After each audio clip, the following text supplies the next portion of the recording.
Alert. Alert. This is an emergency live stream. Please stand by for a Smitty announcement.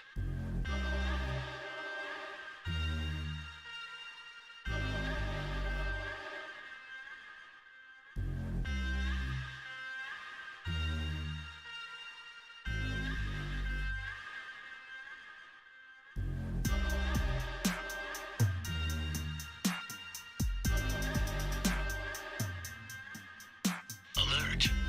Alert. This is an emergency live stream. Please stand by for a Smitty announcement.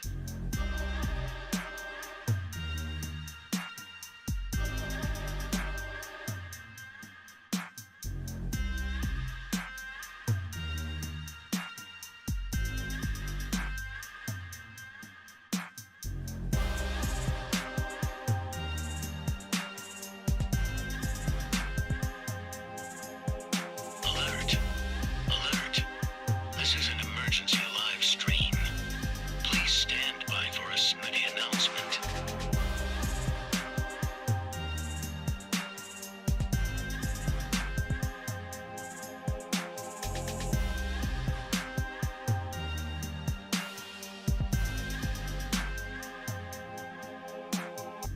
Alert. Alert. This is an emergency live stream.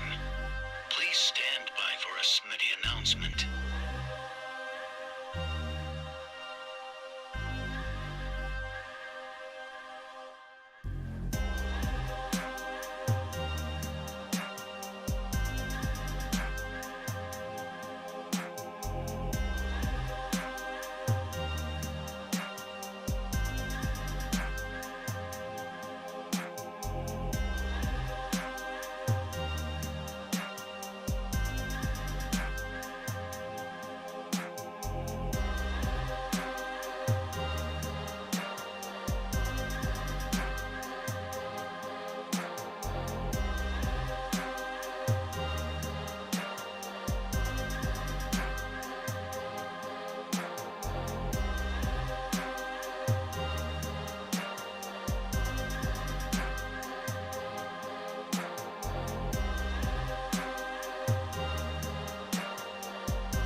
Alert.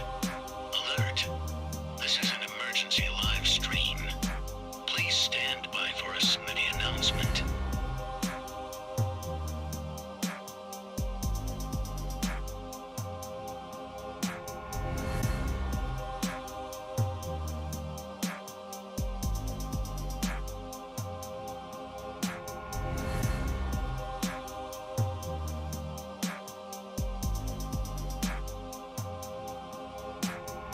Alert. Alert. This is an emergency live stream. Please stand by for a Smitty announcement.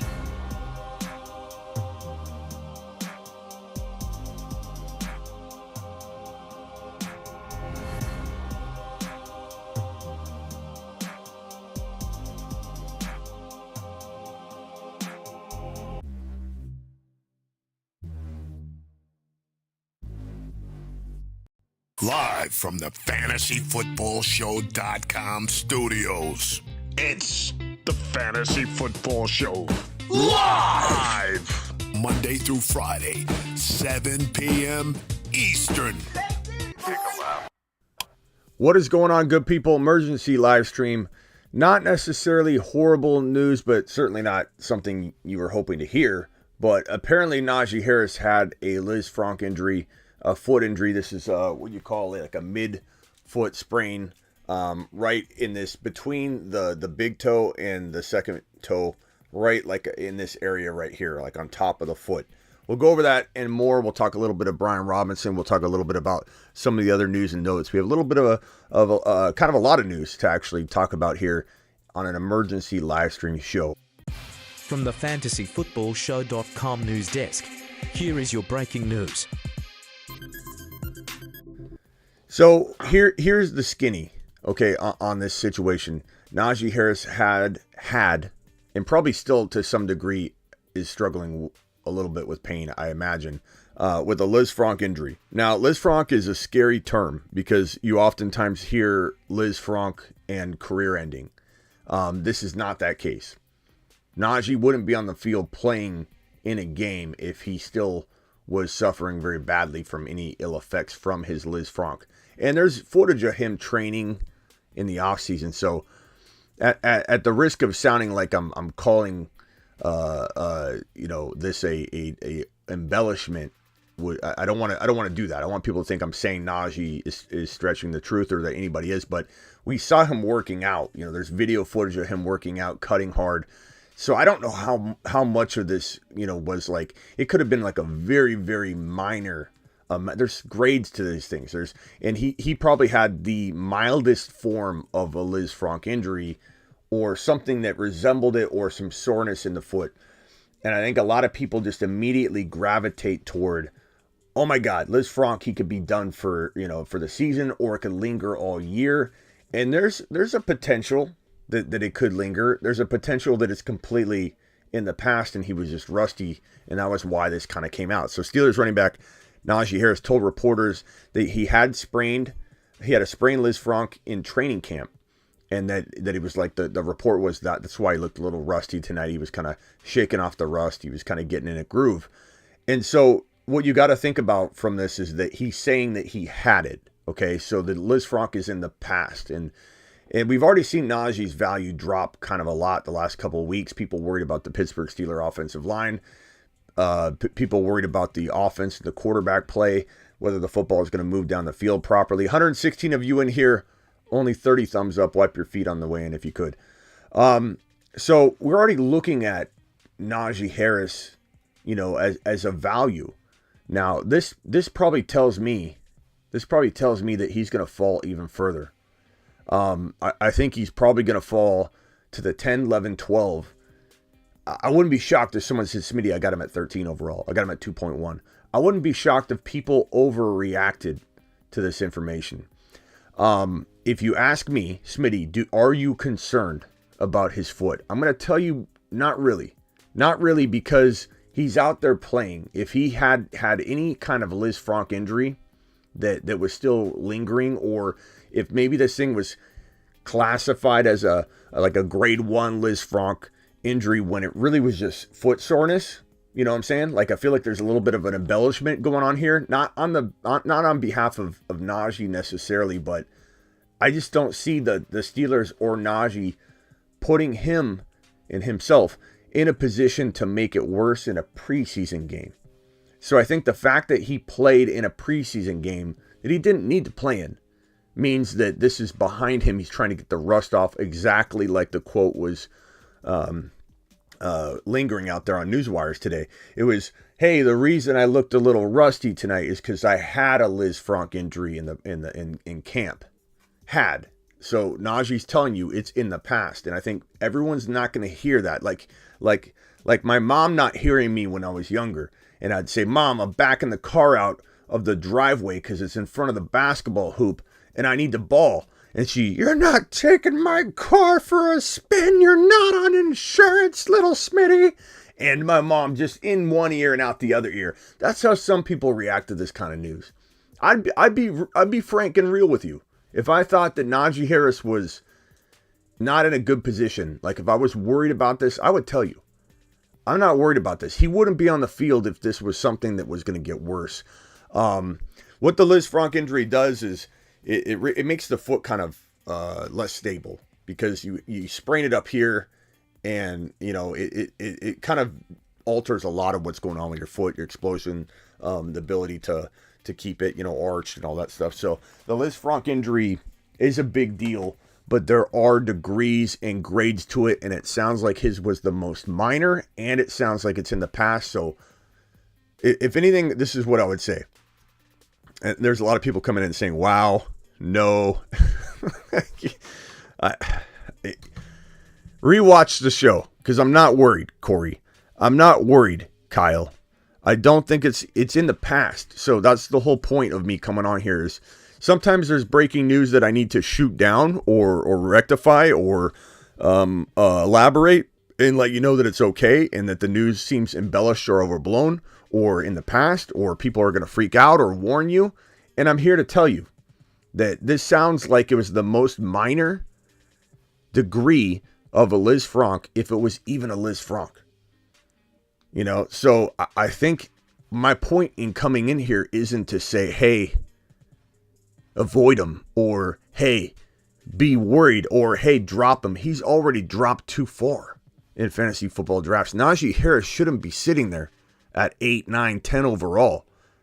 I mean, this guy should be, frankly, a top 5 overall pick.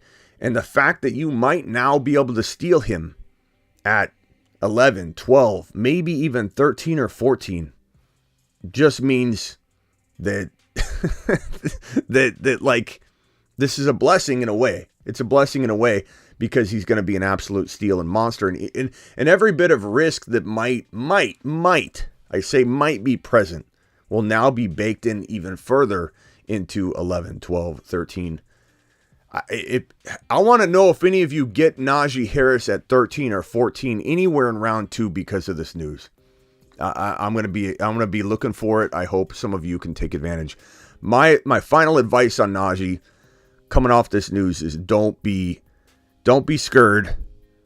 Don't be detoured away. He wouldn't have been on the field tonight if he was even remotely at risk of having this thing blow up into something bigger. He's knocking off the rust. That's all there is to it. Super chat from Devin, who dropped a $5 holler. Appreciate you, Devin.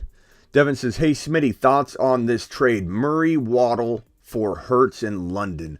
I have a deep wide receiver bench and Smith to pair with Hurts. I have Chase, Devontae, and Swift as well. I'm assuming this is going to be a redraft because he didn't say Dynasty, but let me attack both of it for you. Murray, Waddle for Hurts, London. I mean, if it's Dynasty, I'm going to say there's an argument to be made here. If it's redraft, I mean, I love Hurts more than Kyler, but they're close enough that you got to give me Waddle, and redraft, give me Waddle. I don't think Waddle and London are close in redraft. So that's where but in Dynasty I could be okay with it. In Dynasty I probably have the Hurts side. So different answer for different league styles. Swift, Javonte Williams, Najee Harris at 12, 13. Give me Najee and they're all neck and neck, bro. Give me Najee. I still like Najee. This should give you comfort. I'm still going to answer Najee. He shouldn't be falling to that 12, 13, 11, 10 range. He shouldn't be. Give me Najee and Javonte. And that's my final answer. I'm all about Javonte and Najee. I'm all about Swift and Najee. I'm all about Swift and Javonte. Absolutely love the combination. Any two of those three running backs. And then come in round 3 and 4 and grab DK and Waddle and McLaurin and guys like that and just stack my wide receivers with a wide receiver room that shouldn't be there in a team that's built off of 2 stud top 5 potential running backs. So I love that. Smitty's mom sounds like Mr. Rogers' train conductor puppet friend. Maybe Ortiz. Maybe we'll call her someday, and I'll tell her you said that, Mike. I'll tell her you said that, Mike. We'll see what kind of name she calls you, Mike. Inefficient and won't have 10 dump offs a game. Noodle arm Big Ben. I'll pass, says Michael. You know, Najee's not for everybody. And I honestly think you're getting all the risk you're worried about baked in at his current ADP, which sounds very, very south of 8 overall. I think Najee on the average will be at number 8, 9, 10, 11. I don't think he'll be top 8. I think this news, people are going to be so freaked out about the Lisfranc injury, even though it sounds like it's 100% in the past, in the rear view, and they wouldn't have put him on the field if they were worried about it at all. And who knows if it was even really, you know, I'm sure they didn't come to a Lisfranc diagnosis, you know, making it up or anything, but I just feel like maybe it was a touch in the ballpark of, like, you know, This feels like a Lisfranc. Let's watch it. And then that's what it turned into, because I don't know how he was training the way he was training. There was video footage of him cutting left and right, looking like a monster in some training videos and such. And then you got him playing preseason football. Like, where did this even happen? And the fact that it's in the past, I'm not worried about it. I don't think he would have played had he had anything that was going to be lingering or get worse. Should I go wide receiver or running back heavy in a balanced auction? In an auction's different than in a snake draft. You can build balance. So this is a different question. If this is a snake draft, yeah, I would say go best player available. There's no plan of attack. You go with the flow. But I would say, Zinski, you are correct in assuming that you can go a little more balanced. Yeah. I love Javonte and I love Swift still. I think it puts you in a position where you can still get the tripod plus Swift. So you can roll with the tripod, which is, as you know, this group right here. The tripod, also likened to pyramids in ancient Egypt, are constructed using Joe Burrow, Jamar Chase, and Javonte Williams. And so you got Burrow, you've got Chase, you've got you can do all kinds of things like that with a balanced attack. You can go Swift, Javonte, Burrow, and Jamar Chase. You can, technically speaking, get that quad, and that quad pod's fine by me. You give me some $2, $3 guys, I think I could field a team that can win a league. But that's me. I like that because in auction there's always value at $2 and $3. Even at $1. Sometimes it depends on the auction, but sometimes guys go for $1 and $2 that should be $7. So I tend to like those approaches a little more than underspending. I'd rather overspend a little bit than underspend and be like, I have $25 left, and I could have just put that on top of the other $20, and I could have got a Javonte Williams, but I didn't go that route. I saved my money. I penny pinched, and now look at me. So, yeah. Good questions, though. My boy Raj in the building. What's up, my man? Talking about Najee's foot injury, Raj. Breaking news, but it sounds like it's in the past, so that's good news. Should I go wide receiver? Okay, so Zinski, I answered that question, and you're good to go. Raj, if you want to call in, the phone line's open. You can do that too. 602. Here's the phone line, Raji. If you want to call, nope. Call into the show. Call into the show.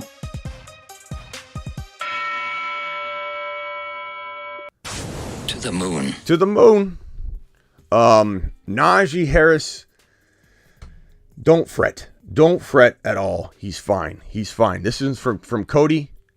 Cody says, just got done with my draft at Superflex. Got Herbert and Burrow, then Javonte Etienne.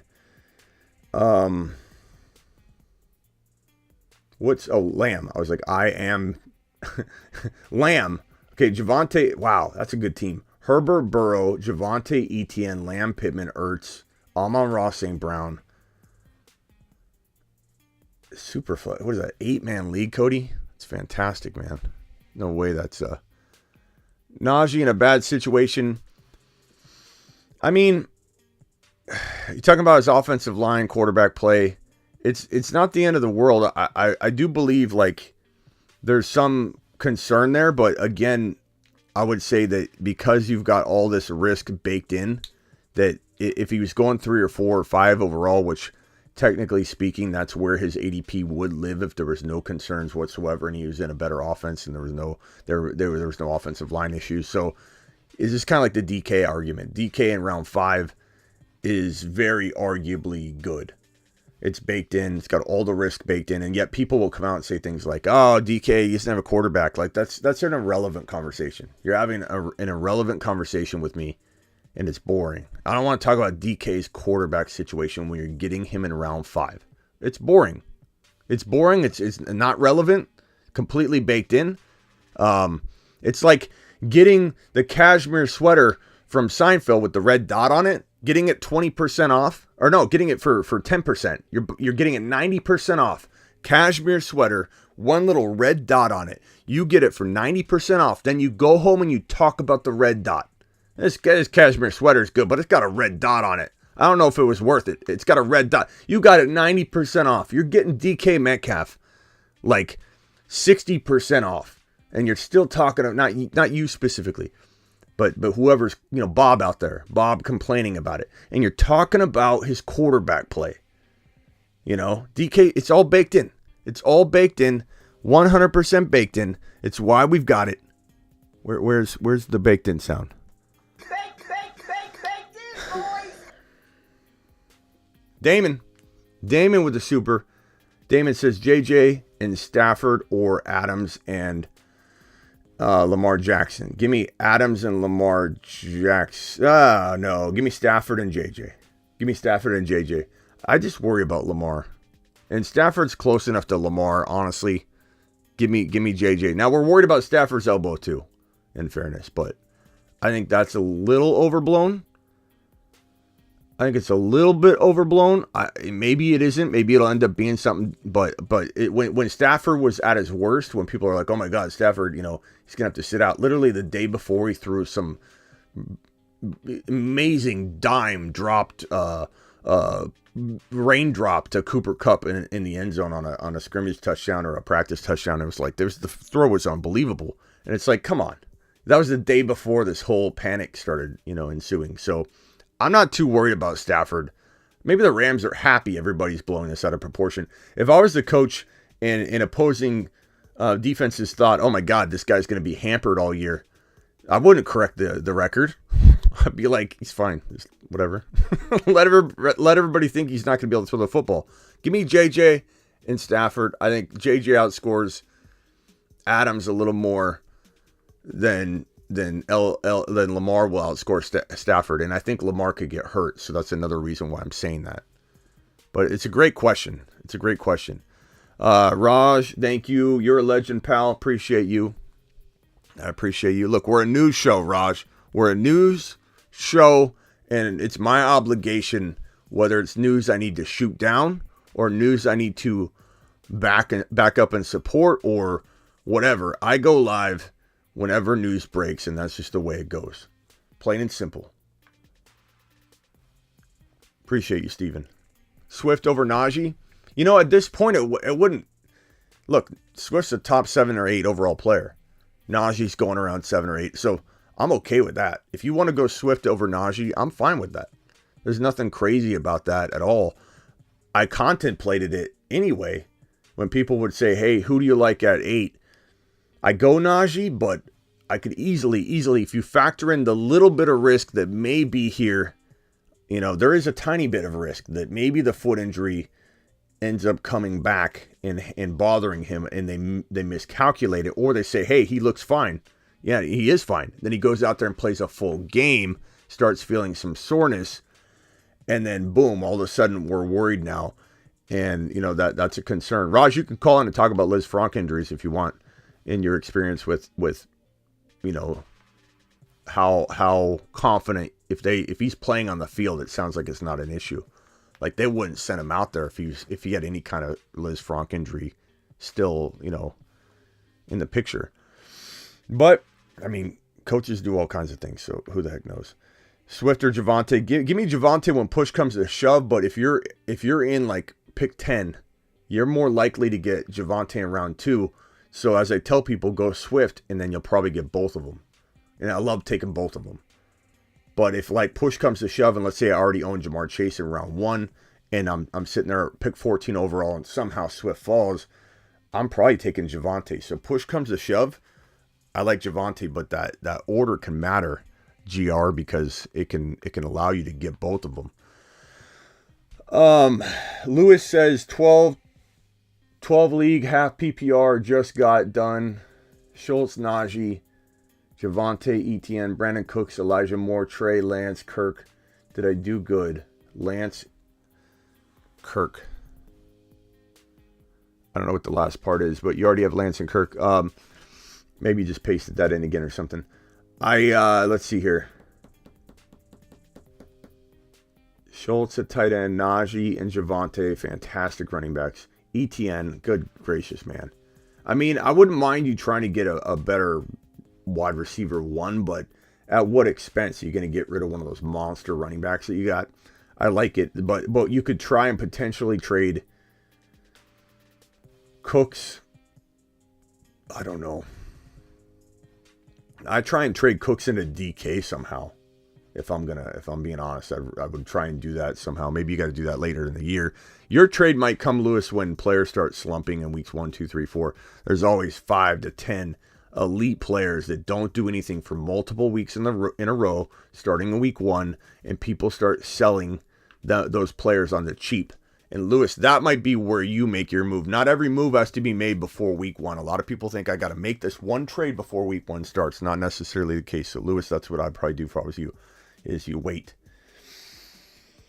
Brian says, my team good. Herbert, JJ, Jamar Chase, Lamb, Javonte, Etienne, Hall, Schultz, two-team league. That's how everybody's rosters are. It's like, is my team good? And they have it's like they picked it at a bar on a check sheet where you can check anybody. Everyone's doing good. You guys are crushing it. I mean, you guys are using a lot of the same players. We've been sniping from each other all off season long. So all these teams are looking great. What do you do, I think is what you mean to say. What do you do if your league mates, running back heavy in the first? Rock out. Sometimes your phone just obliterates your your messages, bro. What do you do if your league mates? Can somebody translate this for me? What are you doing if your league mates are running back heavy in the first round? I'd probably say it's good to go early Swift, or if you're at 11 and you're afraid that 12, 13 guy is going to take Javonte, I'm not afraid to take Javonte there. But I don't prescribe or suggest anybody use an approach where you're taking Javonte at 4 or 5 because you want him. ADP dictates you can get him a lot later. Okay? So take advantage of it. Don't take him early, but rock out. Would I take Swift under those conditions? Sure. Would I take Swift at 8 or 7? I probably would, without much of a concern. Do I love when I get Swift as my second player, like at 14, 15? It's like Christmas. Swift in round 2 is like getting an extra first rounder. So, but I'll take Swift in at 8, 9, 10, 11 if I'm in a situation, rock out, where you're afraid running backs are going to get scooped up. Jefferson, Chase, or Eckler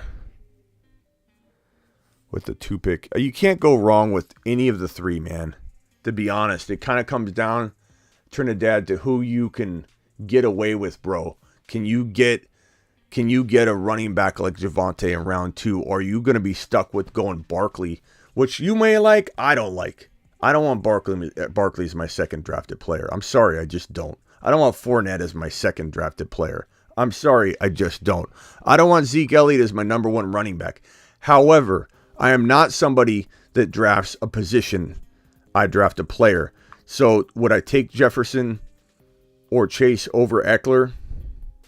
Probably, but if you knew for certain that you wouldn't have a running back you liked, but you could get a Debo or you could get a Tyreek Hill, and I felt like that was more likely, Jefferson, Chase, and Eckler are so close and even, you can, give the road to the position when they're all things are equal, and I think these 3 are. So you can't really go wrong. Kind of use your gut instinct as to what's going to be the best available player in round 2, because I don't want you taking a position in round 2. I want you taking the best available player. Sometimes I've miscalculated, taking Jamar Chase or Justin Jefferson, and I didn't like the running backs at all, and I went Tyreek Hill. And I was happy with it. I went Etienne in round 2 or round 3. It is what it is. Would I actually take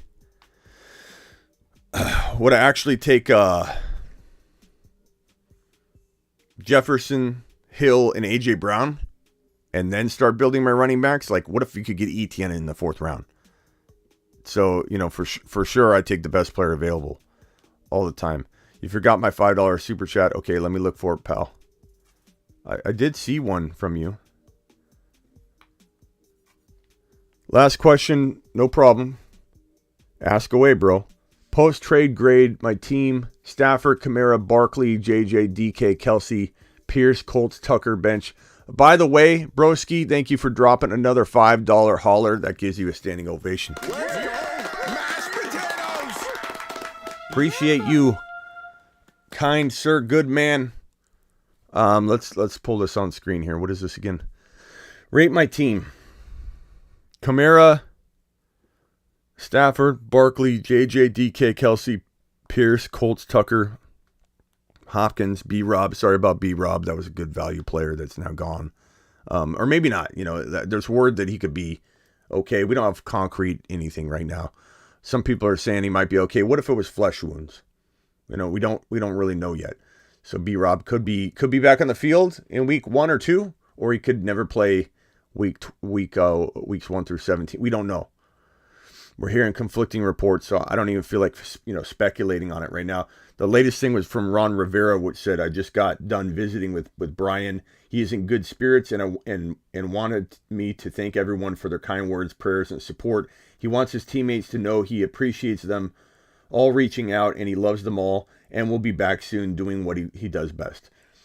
The good news is I don't think they would say that if he was like shot in the kneecap or something, so like that's great news. We'll see if there's like what kind of bone damage or tissue damage, or maybe it's been reported kind of weird and it's not going to be even what we thought it would be. It could be a completely different story in terms of how he got injured or where, you know what I mean? Could have got shot in the glute, Makes sense. You turn around when someone's maybe in that situation to try and get away, get shot in the glute. You could be back. Raj, what's the ETA on a return on a glute shot?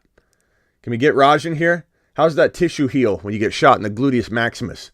Is it something that repairs quickly? Raj, maybe call in and give us an update on that. This team right here, Damon, I'm going to say I'm not a huge fan of the Kamara second round. And was it second round or first round that you took Kamara?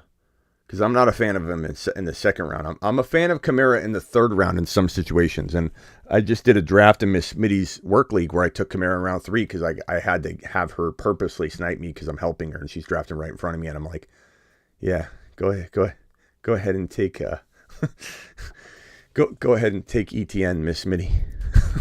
Just go ahead. He's the best player available. And so she's drafting ahead of me, and I'm just like sniping myself, trying to make sure she's taken care of. I took Kamara in the third round, and I felt good about it because it was the third round. But I don't like him in the first round. I don't really like him in the second unless it's late second. But Barkley, I also am a little bit worried about as a second round pick. I don't know if looks like you may have got him in the third because you have Kelsey. It's a good squad. I mean, if Barkley and Kamara deliver, you are a championship contending team without question, without hesitation. Oh, you got JJ. Yeah. So JJ in round 1, Kamara round 2, Barkley round 3, Kelsey round 4, or Barkley? How did this even work? 10-man league standard. Even in a 10-man league, I'm confused how you got Kelsey and Barkley. Yeah, bro, I would say I didn't even see JJ there. That's got to be a top 3 team, Damon. Damon, you got to have a top 3 team, broski. I didn't see JJ there for some reason when I glossed over it the first time. JJ, DK, Kelsey, Pierce, Kamara, Barkley, Stafford. A minus at the very least. A minus, bro. Love that team. Love that team. Nice job. Smitty approved. Let's approve that. You've just been Smitty approved.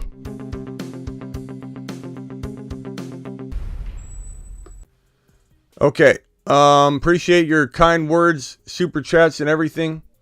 Thank you so much. Feel free to continue those if you choose. Your boy Smitty won't mind.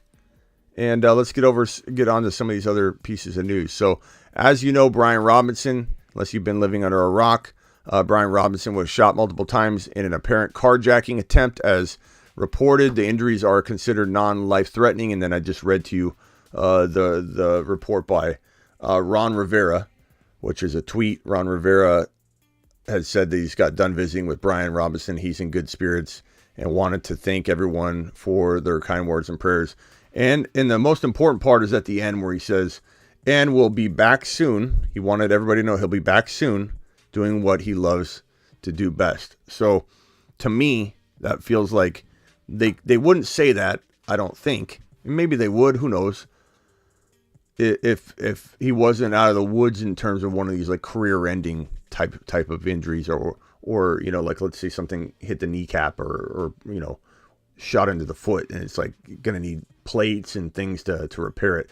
Where are you taking Cortland Sutton, Judy, and Mike Williams? Rockout wants to know. Rockout, appreciate your super chat, good buddy, kind sir.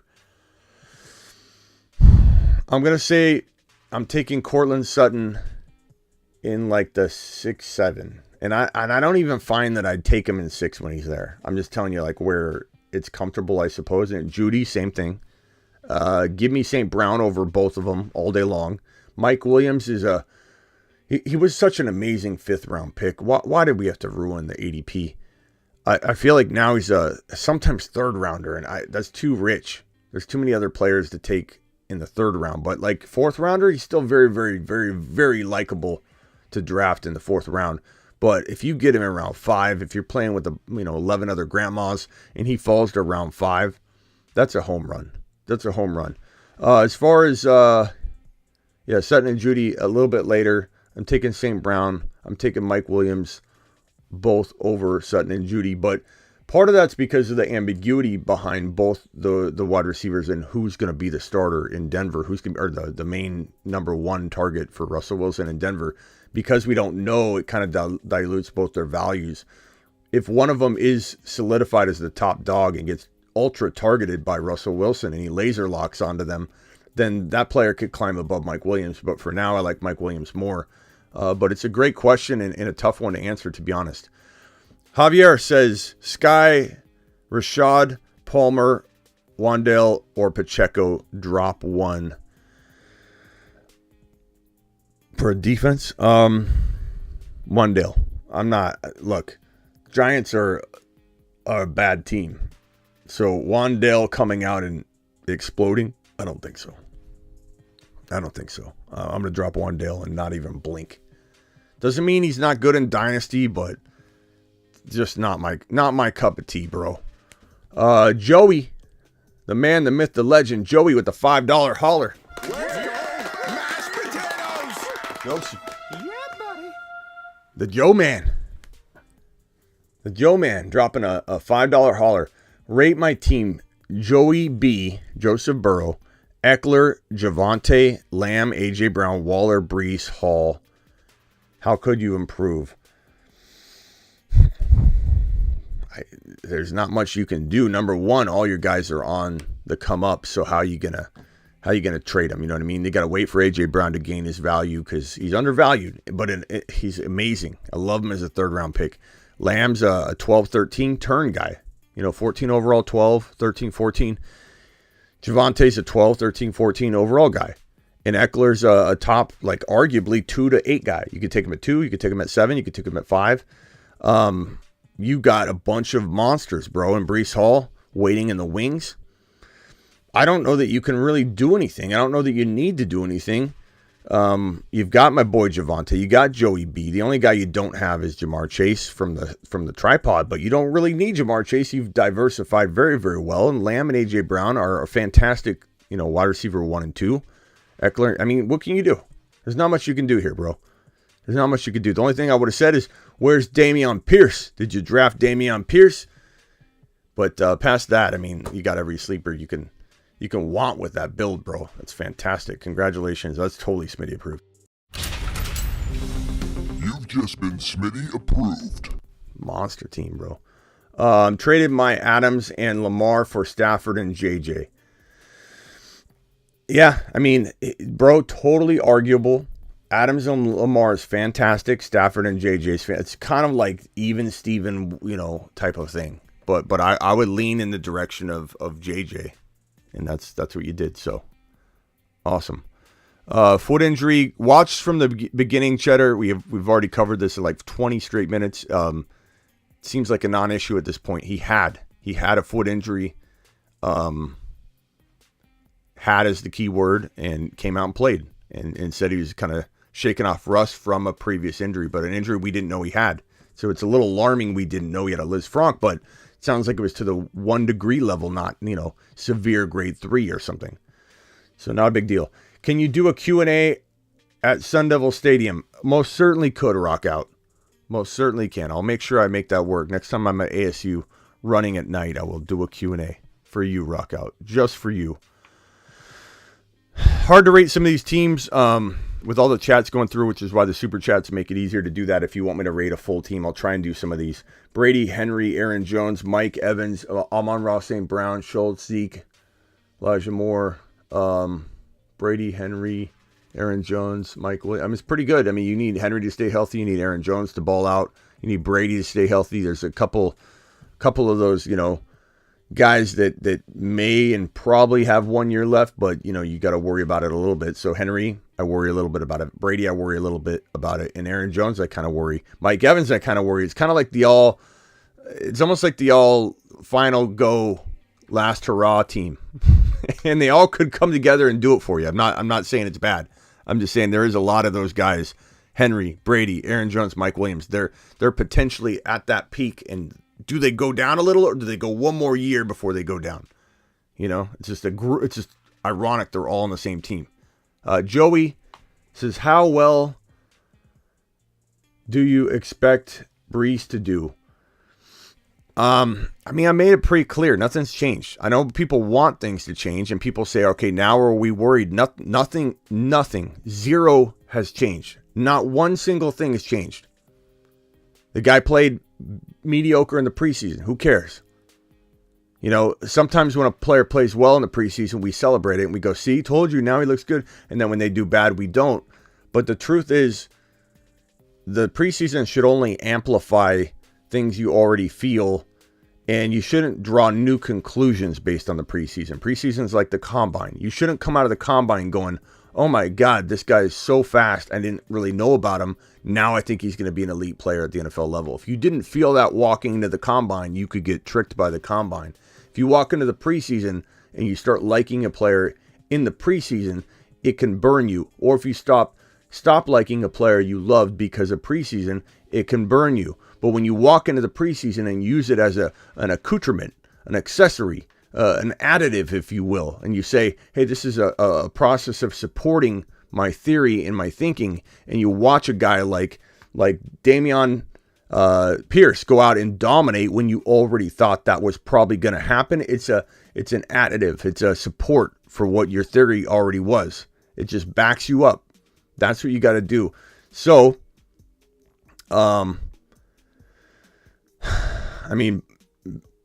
Hall's a monster. He's a 4.39 absolute monster. And he's going to ball out. And I absolutely can't wait for people to continue to blast him with hate and doubt. And we'll see what's what when all is said and done.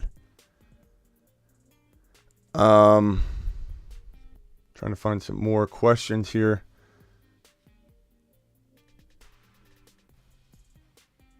Paul with another super chat. Paul, appreciate you. Paul says, Pierce against the Colts or Brees against the Ravens? You got to go Pierce right now, and that's not me saying I don't like my Hall belief or all the things I've said about Hall.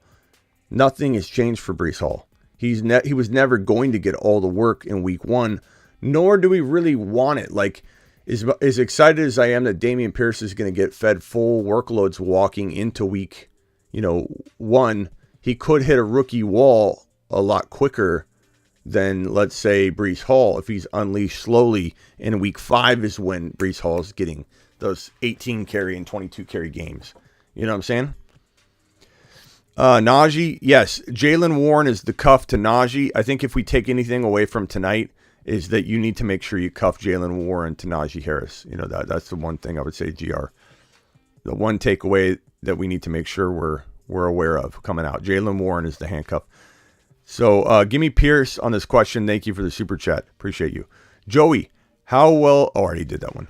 This one's from Tony Turley. Tony Turley with the $10 holler. Tony, feel free to call in if you want to discuss anything. Phone line is open. It is as follows. Call into the show. Call into the show. Call into the show. Dial 602 NFL. Dial in, Tony, if you want. Tony says Smitty in Dynasty only Is it time to start selling Mike Evans? Great question. I would say for sure you want to start exploring that, Tony. You want to start exploring the trading of Cheddar with a $10. Mashed potatoes. Your next, Cheddar. You want to start looking at Mike Evans as a sell high for sure, because if he comes out and has a mediocre season and plays majority of it, or comes out and gets banged up, you're not going to be able to get anything for him the next season walking out. You're going to get, right now in Dynasty, you probably have a little bit of a tough time trading him for a DK Metcalf, a McLaurin, a Waddle. You probably can't even get that, but you can get crafty, Tony, and trade him with an additional piece to get that player. So you may not get ETN with Mike Williams right now, but you can add somebody pretty decent, like a Chase Edmonds or something, and get an ETN or get a player at that level. You won't be able to do that even with the additive player, adding the player in. You won't be able to do that a year from now if he has a bad year or tanks. Now, if he goes and balls out, you may have one more similar year of trade value walking into the next year. But this is a guy that struggled to, even though he's played a lot hurt, he has struggled to stay healthy. He's always kind of banged up, and he plays through it, but it's something to be concerned about. Good question, though, and I definitely shop him in Dynasty, no doubt about it. Blackbeard, before I answer this Cheddar's question, Blackbeard says, would you trade Najee for Mixon because of this news? But that's what my whole point of the live stream is, and you may have not seen it yet. You may have just come in, Blackbeard, but people are going to take this the wrong way. Najee's playing. It's something that appears to be in the past, and no, it doesn't sway me. It more so makes me feel like he's a steal at 11, 12, 13. Like, Mixon's a 13, 14, 15, 16 overall player to me. He's not a first rounder. Najee is still a first rounder. Doesn't mean Mixon's bad. Doesn't mean I hate Mixon this year. Doesn't mean I'm avoiding Mixon this year. But I do feel, Blackbeard, that he is still a second round player, a second drafted player. Even if it's a high end, one of your first second drafted players taken, he's still a second drafted player. Najee's not a second rounder. Najee played. Najee's fine. They wouldn't put him on the field if the Lisfranc wasn't in the past. The only concern is, could it potentially pop back up? Maybe. We don't know. I don't think so. There's no reason for me to believe it would. If anything, the odds of Najee having an injury or that takes him out are the same as Mixon. Mixon's got a lot of mileage, and he has played hurt and been hurt a lot, but played hurt his whole career, and he's had a boatload of 8-man fronts he's faced for a half a decade. So Mixon's an injury concern to a degree, just like any running back is. But I don't feel like Najee's. I feel like people are going to overreact on that, and people will do what you're saying. They'll want to trade him out, and now is a good time to buy low. I guess maybe the point of this show is to go buy. Go trade for him. Go make offers for Najee Harris, because apparently you can get him for maybe the top of the second round type of value, which is fantastic news. Punch that thumb up button if you haven't already. Support your boy Smitty. Thank you, Blackbeard, and thank you for the question. It's a good question. I didn't pull it up to say that you should be thinking different, or how, what do you talk? It was good. Other people are thinking it, Blackbeard, so I'm glad you asked the question. Cheddar with this $10 hauler, 10-man league, Herbert, Najee, Barkley, Javonte, Deontay, Metcalf, Cooper, Elijah Moore, and Hopkins. On your bench, Gibby. Gibby's fantastic right now. Prayers up for Brian Robinson, but Gibby has gotten his job back essentially, and Gibby's very talented. For like a half a week, he fell into the super handcuff role. He was a super handcuff. He was the handcuff and backup to Brian Robinson. He was a super handcuff because he was one of the most attractive backups in the entire National Football League from a fantasy football perspective. And if you drafted Gibby, now you've got a starter, and you got him at handcuff value. This team, yeah, I mean, come on, like this is crazy. This is crazy. Najee, Barkley, Javonte, Deontay, Metcalf, and Herbert. You shouldn't have that team. You shouldn't have that team. I feel like you really rolled some people, and I don't know if Uncle Buck didn't know fantasy and you lured them in. This is like one of those leagues, Cheddar, and I mean this in the best way because you crush it. If these people aren't like this in your league, then you even have more of a reason to be ear-to-ear grin right now. But it's one of those things where you called up Uncle Bud and you say, Uncle Bud, we need an extra for the league. Can you get Aunt Susan to jump in? Okay, she's on the pot. Okay, yeah, just tell her we'll send her a link. Okay, thank you, Uncle Bud. We'll see you. Okay, we got Susan. Does she know how to play fantasy? No, she doesn't know how to play fantasy at all. That's okay. We'll just take her money. That's the kind of league this has got to be, Cheddar. I just don't see any other explanation for it. But absolutely worked over Uncle Bud and Aunt Susan and everybody else involved. Completely smashed your league mates. Unbelievable. 10-team, non-PPR. Hurts, Lance. Is this Superflex? Hurts, Lance, AK-41, Saquon. A lot of people owning AK-41, Alvin Kamara, and Saquon together. This is that underdog syndrome where you want to draft the guy people are doubting. You know, it feels like a lot. Kamara and Saquon. It's almost like Akers should be on this team too. Is Akers on here? I just feel like these two get drafted together so frequently. I'm surprised Watson's not on here. And, I mean, Hurts is doubted, too. I'm not saying it's bad, Caesar. I'm just saying that they're typically grouped together. But, I mean, if Saquon and if Kamara plays all 17 games, bro, and Barkley bounces back, it's going to be pretty hard for you not to be at least 1, 2, or 3 in your league. Because you've got Kyle Pitts, bro.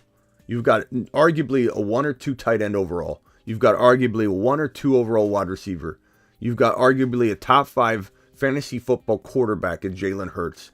And if AK brings his A game and plays 17 games, you have a top 5 to 10 running back there, which I have concerns about that, but I understand the upside.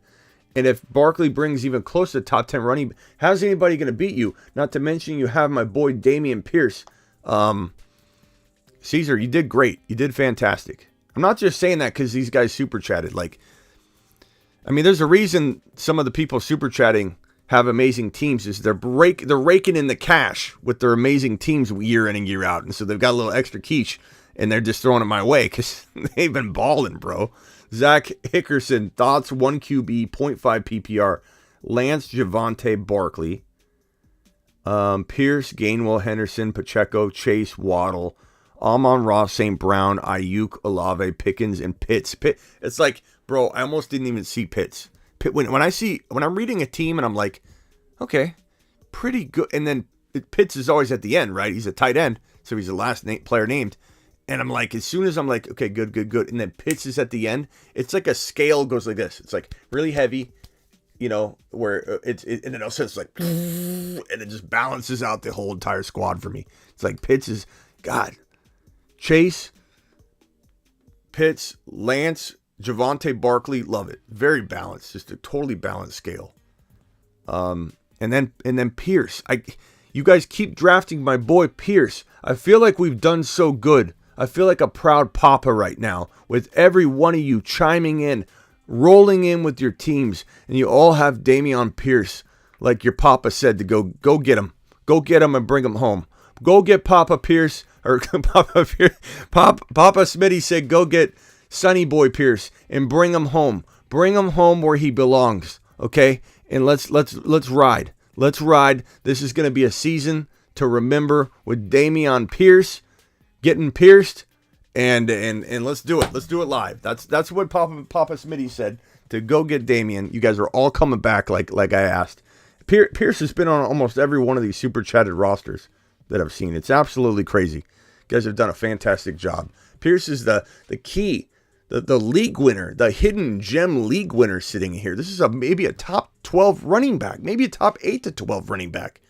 Like, phenomenal job. I feel like I'm so proud of our community dominating all this Pierce drafting, man.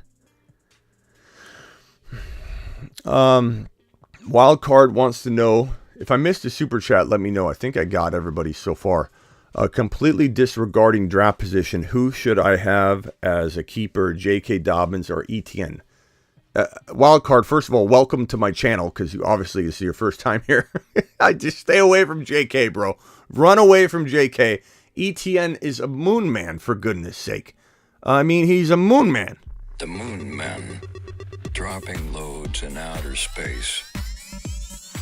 I mean, you gotta ask yourself, is J.K. Dobbins on this list of moon men? The answer, I'll give you the answer. The answer is no. The answer is no, there's no J.K. Dobbins to be found. He's not in outer space. He's not even in the atmosphere trying to get into outer space. He's not even getting suited up on a shuttle. This guy ETN lives on the moon. He eats his meals on the moon. This guy's trying to gear up for a Mars mission. He's on a shuttle to Mars. Mars men. Just trying to get on this unique shuttle to Mars. Loads dropping and spinning aimlessly in space. JK's headed to. And off he goes to the planet known as Uranus. So there you have that. Appreciate you, Wildcard. Welcome to the channel, my man. Brofist. Okay, 18 PPR, Murray, Swift, Javonte, Chase, Mike Williams, Waller, Waddle, benches. I love when I see a bench with Breece Hall. And where's Damian? Do you have Pierce too? You have St. Brown. You have St. Brown, Stevenson. I like it. Yeah, on your bench, St. Brown and Breece Hall. You could definitely make a trade. It's an 8-team league. An 8-team league, not 18. 8-team league. So you should have a nice little squad here. So Murray, Swift, Javonte, Chase, Mike Williams, Waller. Absolutely love it. Do I try and get a bigger gun? Yeah, I do, because 8-team leagues usually have very, very plentiful waiver pools, you know? So you could technically do a 2-for-1, a 3-for-1.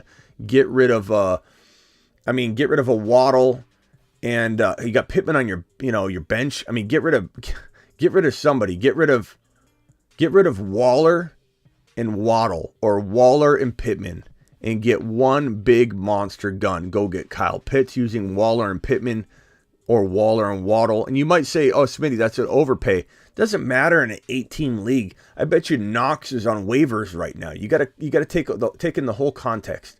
Knox is probably on waivers. Okay, so you got to look at it like that. Am I getting Knox and or whatever? So let's say you're going after Pitts. Maybe Dameon Pierce is on waivers in this league. I bet you he might be. He might be in this 8-man league on waivers, or someone like that. You go and get that kind of player and pair him with Pitts, and give up the Waddle and Waller, or the Pittman and Waller. You got to do something, bro. You got to do something to upgrade one piece of the lineup, because you've got too much depth to not play around with that idea. Absolute monster. $5 hauler. Appreciate it. Tony Turley dropping a $10 hauler. Appreciate you, Tony. Tony says Dynasty 12-team PPR $500 buy-in. Justin Herbert, Dalvin Cook, Nick Chubb, ETN, Eli Mitchell, Pierce, Jamar Chase, DJ Moore, Sutton, Bateman, Goddard, and Schultz. That's hard to believe in a 12-team, Tony. That's insane. That's amazing. I'd try and upgrade using Schultz or Goddard. You probably can. I like Goddard a lot. I like Schultz a lot, but you have two tight ends, Bateman, DJ Moore, and Goddard, or DJ Moore and Schultz for like I wonder if you could even get like a Debo. Wonder if you could get a Tyreek Hill. I'd be looking at that. I'd also be looking at using maybe a DJ Moore and a Chubb, or a DJ Moore and a Dalvin, to just go one-up level on those guys. That's kind of where I would be. Past that, I mean, you don't even have to make a trade, Tony, and you don't even have to make a trade right now. You can make a trade in week 4, in week 3. Your team is built in a way that these guys will gain value. And I'd do a 2-for-1. Like, if you were in a 10 or an 8-man league, you might not get away with that. But in a 12-man league, your depth is, I can guarantee you, not everybody has the depth you have, or even the lineup, power that you have, because you did really well here. I would say you'd easily be able to find a trade partner that would take DJ Moore and Chubb for one player, DJ Moore and Dalvin for their one bigger player, whether it's Javonte. And if you like, I would probably keep Dalvin over Chubb. So if you traded Chubb and a DJ Moore, you could pretty much get almost anybody but JT, I would imagine. Maybe. So, that's crazy, Tony. That's crazy. Absolute madness. Tony. Scaring people left and right. Tony's got everybody petrified in his league. They don't dare draft the guys Tony wants. Do I give up A.J. Brown and Miles Sanders for Debo? A.J. Brown and Miles Sanders for Debo. I think I'm reluctant to do this because it's funny because the ADP, like Debo is a top 14 to 15 overall player, top 12 to 15 overall player, right? A.J. Brown is a top of the third steal. I love A.J. Brown at the top of the third. That's their ADP. How do I really feel about him? I probably want to lean Debo, but for some reason I can't do it. For some reason I want to own A.J. Brown that bad. I don't know. I as much as ADP commands that you make this trade, I mean, I don't care about Miles Sanders. I don't know. I don't know that I necessarily do it. I kind of like AJ Brown that much right now. He's becoming one of my favorite third round picks, and I love Debo. I think they're very close. I think you lean in the direction that makes you feel the most comfortable, and just don't worry so much about Miles Sanders. But ADP would dictate Debo is the guy to own, but I'm telling you, AJ Brown is going to have a baller year, and people are going to regret doubting AJ Brown. This is a 2 QB, not super flex, so this is a mandatory 2 QB league. You got Burrow and Trey, so mandatory 2 QB, that's good. JJ Higgins, Javonte, Singletary, Kittle, Waddle, Cooks, Pollard. Nice. Moves to make. Don't trade your quarterbacks. You're good there. JJ Higgins, Javonte. Don't trade those guys. Kittle. I like it. I mean, I kind of like the idea of going in with I would have loved if you had Pierce. I like the idea of you going in with Pollard as maybe that secret weapon and just work that waiver wire, WRM.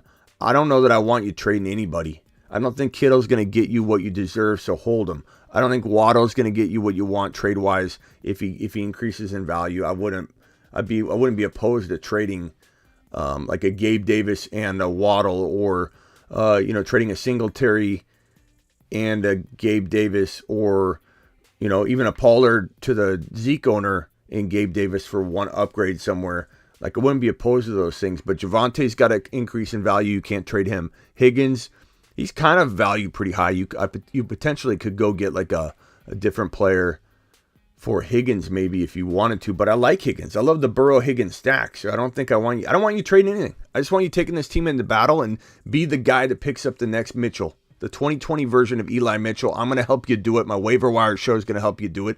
And if you do it, it's game over, WRM. It's like adding turbo boost to your vehicle when you're neck and neck in a race and you're kind of in the lead. There's 2 or 3 other cars. You're in the lead. This is like Fast and the Furious. You're in the lead, bro. You're barely in the lead. And you pick up the next Eli Mitchell. It's like NOS being added turbo to your race. And boom, you just take off down the stretch, WRM. Don't let anybody take that next Eli Mitchell. Not only for your team, but so you don't allow them to get that extra piece to pass you. Okay? Because even if you're in a smidge of a lead, if they get the next Eli Mitchell, they pass you. So it's almost defensive as much as it is offense to be the next guy that lands the next Eli Mitchell. Appreciate you. John and Jason with the $5 and $2 haulers. I appreciate you, kind sirs. You guys rock. John says 14. Man, 14's tough. PPR, Burrow, Winston. I imagine this is a 1 QB. Burrow, Winston, Barkley, Dillon, Sanders, Jefferson, Mike Williams, Sutton, Tolbert, McKenzie. Yeah, I mean, it's pretty good. I always prefer another player than Barkley myself whenever I see it, and that always kind of holds it back, the roster in my mind, because I'm critical of Barkley being a second round talent. But I mean, quite honestly, you have a really good team. It's very well rounded. I would toy around with trading Barkley and trying to get that Javonte Williams. Like I continue to beat a dead horse on, but that's just where my mind goes. I try and get a Swift. I try and use Barkley. I love the Dillon pick. Dillon's pretty crafty. I'd trade Miles Sanders and Barkley for Swift in a heartbeat. I would trade potentially Olave, or maybe even Sutton's good. I know a lot of you love Sutton, but I'd rather use Sutton to upgrade into DeAndre and get something back, of course, but that's just where my mind goes here. You know, part of me wonders what you could get for Dillon and Sutton. Could you get a Swift for Dillon and Sutton, or would you have to give Barkley and like Olave, Barkley and Sutton for Najee, or for Swift, or for Javonte? Is kind of, and I'm not saying don't get more, but that's kind of where I would go. But I love the fact that you got Burrow. I'd love to see you get using Mike Williams, and you know, maybe you get Jamar Chase somehow. Mike Williams and that'd be tough. I'd have to see the other team, but that's a good squad though. I mean, you did good. 14 team is not easy. It's not easy at all. Thoughts on Godwin, Zeke, Christian Kirk, London, Judy? I think it's a handful of players I'm not all that interested in. Except for Judy. I like Judy, but I think Judy's ADP is climbing a little too high. I like him certainly around like a little bit past St. Brown. I like St. Brown more than Judy. And nobody can balk at that. St. Brown he was the number 2 wide receiver in fantasy football from weeks 13 to 18, a big sample of games. And nobody was better than him than Cooper Kupp in that time frame. And he was a top 5 wide receiver, I believe, every single one of those weeks, 13, 14, 15, 16, 17, 18. It was consistent. Which was the most impressive part about that. So like I like the rest of these guys. Godwin coming back from an ACL tear, man. An injury-prone player who's not quite ready. Zeke Elliott, I mean how much he has so much mileage, man. He has so much mileage. It's through the roof. And then you got Christian Kirk, who I like a little bit, but London, rookie, inconsistent quarterback play, musical chairs at quarterback, not loving his rookie season outlook. Judy I like a lot, but it depends on the value. This is just a bag of players I'm not super ultra interested in, but maybe Judy at the right price. Zeke, if he was in the 4th or 5th round, but he's going in round 3, which is, in my opinion, way, way, way too high. Broski, way, way, way too high.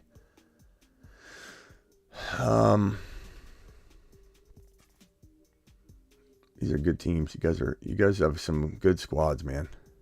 Very, very good squads. Omar, I'm gonna try and grab a couple of these. Are you cuffing Najee to Warren 100% then? Absolutely. Absolutely. True gentleman. Appreciate you. Let me get to this one real quickly from Omar. 12-man league, 0 grandmas. I'll be the judge of that.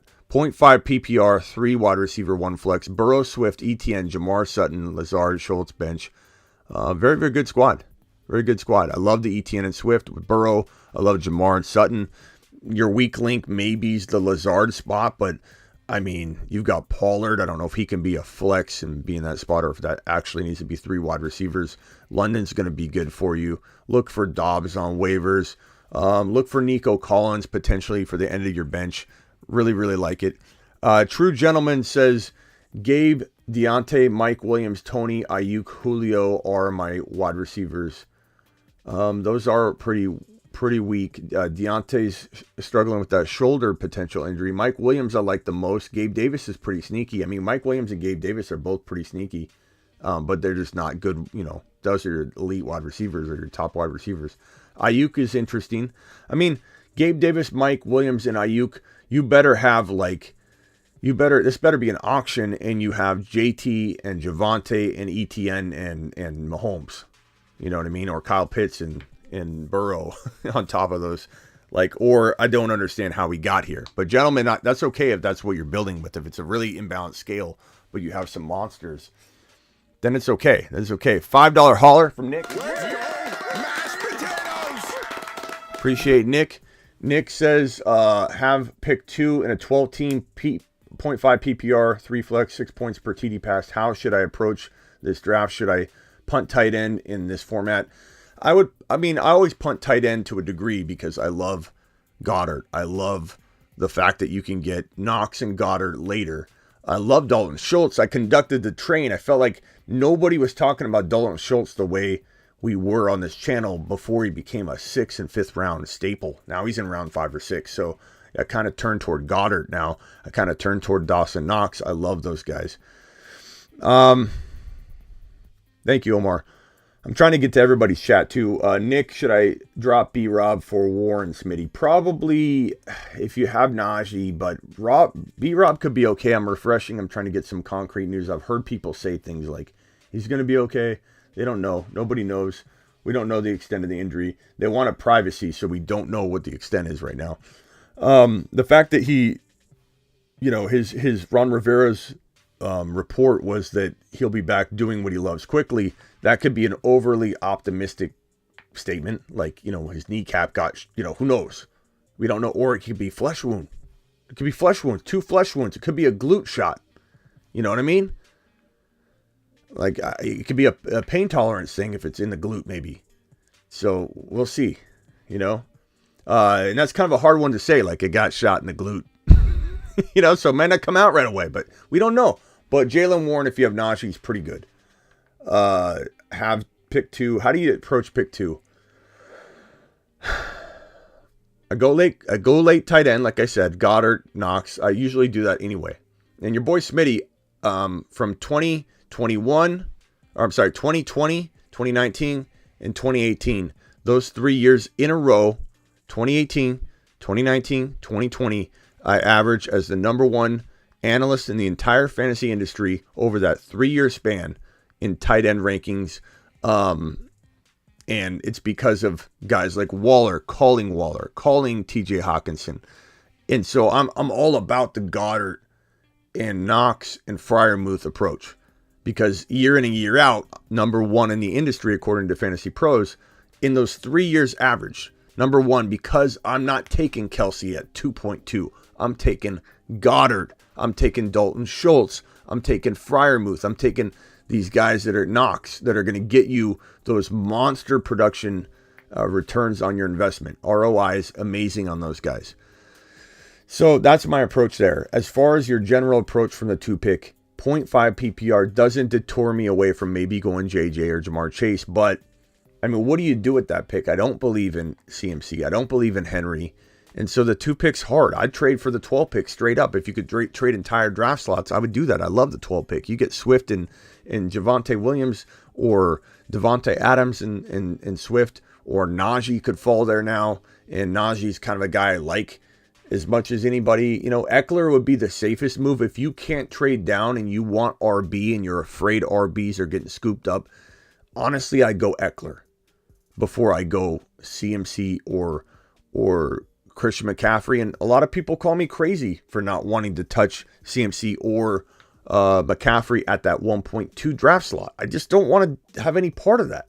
Doesn't mean I'm going to be right on it. There's a roulette wheel for every single player, and we talk about this all the time. And the roulette wheel is as simple as, here's CMC, and he's got a certain number of slots on here. Okay, and the same thing goes for Henry. And there are bust slots all over this roulette wheel for CMC. Of course, there's a couple check marks, okay, and there's a couple mediocre, where he plays 14 games and gets you, majority of your value back, but he misses time. So, boom, boom. These are home runs. You spin the roulette wheel, you have a chance that the ball could land in there, but you most certainly could have more of a chance that it's going to land in one of these spots right here. Everything's a roulette wheel, and you got to look at that. And now Eckler is injury prone a little bit too, sure, but Eckler, I would say that his roulette wheel looks a little bit more like, like this. He's got a couple of those spots, but he's got a lot of other check marks, and he could be flush value, miss 3-4 games. But I feel like Eckler's roulette wheel would look more like that than it would look like anything else. So I like Eckler there. CMC and Henry both have that crazy looking roulette wheel where the odds of you getting that ball into a check mark spot are they're not as good. As much as they have talent, I just don't like CMC. Yeah, CMC's better in best ball, so is Henry, because you don't get stuck in the middle of a game with them going down. And, all your lineups are set on an optimal fashion. By the way, you can go on over and play Underdog Fantasy right now using promo code Smitty. They'll match up to $100 on your first deposit. So go play Underdog using promo code Smitty. The link is in the description of the video, and I'm going to pin it right now so that you all can jump in there. But up to $100 match on your first deposit on Underdog. I'm going to pin the link right now. Also, it's a good way to safeguard. Look, you don't have much time. You don't have much time to play Underdog Fantasy using promo code Smitty. You don't. I know this is a sponsor of the show, and I'm trying to get people to go over there as much as possible because they're a sponsor of the show. But the bottom line is I fully 100% support the idea of diversifying your fantasy football outcome and not letting it all fall upon one or two teams where you may have a couple overlap players. And if those overlap players go down, what do you have to watch from week 10 on if your team goes down? Safeguard your fantasy football viewing experience by getting a handful of these best ball drafts.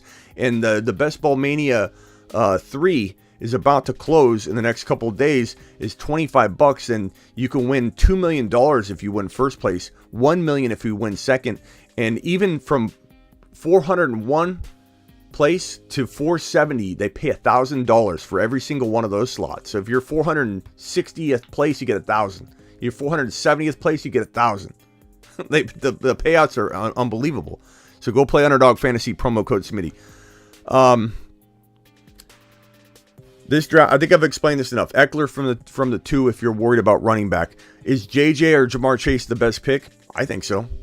I think JJ and Jamar Chase are the best pick. It's 0.5 PPR, not full PPR, but that's still a big factor. It's still a big factor.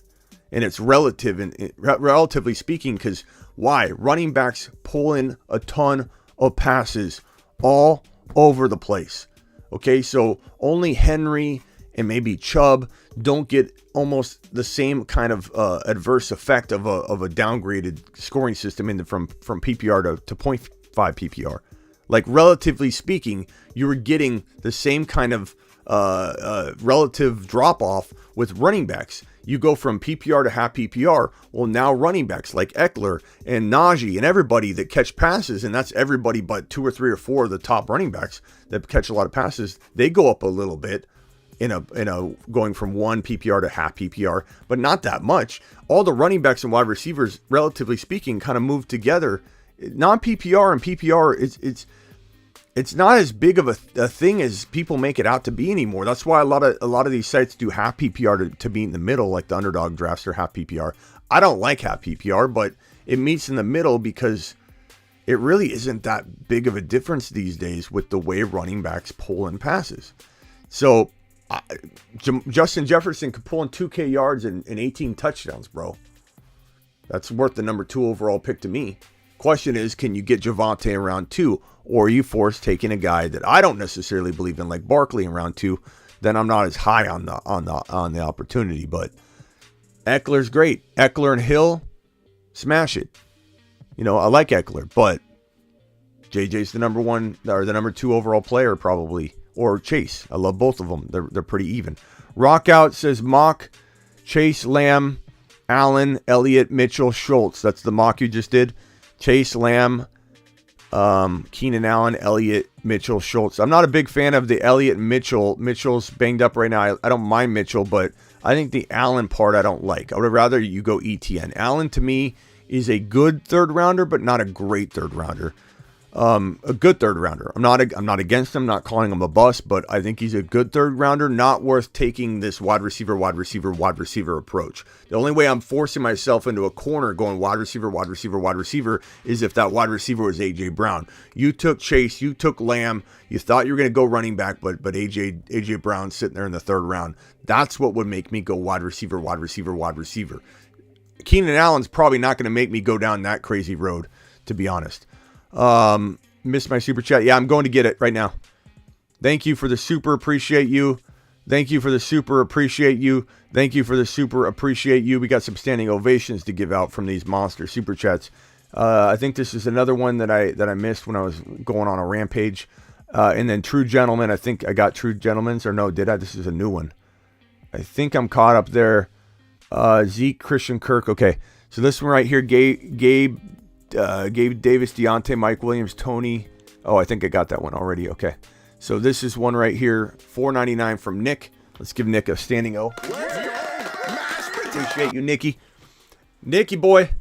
Nicky says pick two. Oh. Yeah, I already did that one. Thanks, Nick. Eckler or one of those wide receivers. I'm not going CMC. $4.99 from Evan. Evan, appreciate your $5 holler, my man. Evan says 12-team Burrow, JJ, Debo, MT, Dobbs, Palmer, Etienne, Hall, Rashad White, Zamir, Algier, Schultz. League was super running back heavy. Pierce went around 4. Wow. Burrow, Debo, JJ. It's good. I'm not going to lie to you. You need to have one of these bench guys pop, like Algier or Zamir White. Rashad White. You need one of these guys to pop and explode. You need Etienne to be top 5. You need Hall to be a top 10. If this happens, this could happen from your own bench. Your solution can come from your own bench. But I'm just saying right now, you need to have that happen or this is going to be tough to win at all. Or you need to be in conjunction with that. You could always do both, right? Be on your toes. Don't let anybody get that next Elijah Mitchell. You need to get the next Elijah Mitchell. You're already off to a great start with Rashad White, Zamir White, not having those guys linger on waivers. Make sure you have the next Eli Mitchell and you are in it to win it, my man. That's all you should be focused on. Make sure you get the next Eli Mitchell. Don't let anybody else get it. I'll help you do that with my weekly waiver wire show, which we should have a refresh tomorrow at some point. 10-teamer, Josh Allen, JJ, Swifty, Keenan Allen, Etienne, Schultz, Brees, CEH, Ken Walker, Gabe Davis, Hollywood Brown, Godwin, Pickens, Gallup. Pretty solid team. 10-teamer, Josh Allen, JJ, Swifty. Yeah, I mean, it's good. I mean, I love Etienne. I love Swift, JJ and Keenan Allen, Josh Allen. That's really, really good. Same thing to you. You're pretty much in the top 4. I don't know that I could say 100% without looking at the teams you'd be number 1. I would say you'd be like in the 1 to 5, meaning there could be 2 or 3 teams based on it being a 10-teamer that might have a little bit of a baby edge over you, just a tiny itty-bitty edge over you. If I had to guess using my 20 years of analyst experience and like 30 years of playing this sport, I would say you probably have a couple competitors that have a tiny edge over you, which means, Ernest, you need to smash the waiver wire like I just told the other 2 gentlemen before you, and make sure you get the next Eli Mitchell. You get caught sleeping at the wheel, your opponent, these other guys that might have teams that are a tiny bit better than you, they're going to be the ones to pick up the next Eli Mitchell because you know they're on top of it. Be more on top of it than them. Make sure you smash the waiver wire and make them pay for having the balance you have in the way you have it in the Eli Mitchell of 2022, smashing it for you and putting you over the edge. You need to be on your toes. I'm just being honest with you. Doesn't mean your team's bad. You're in the top 5. You just need to get that extra player. $4.99, $5 hauler from the Real. Appreciate you, Real. Real's got pick 1 in a 12-teamer. JT, how should I approach the rest of my draft? Thank you. You're the GOAT. No, you're the GOAT. The Real, you're the GOAT. It's best player available. I wish it was easier. I wish I could give you some other explanation that would satisfy you. But the bottom line, let me see if I got all the super chats on here.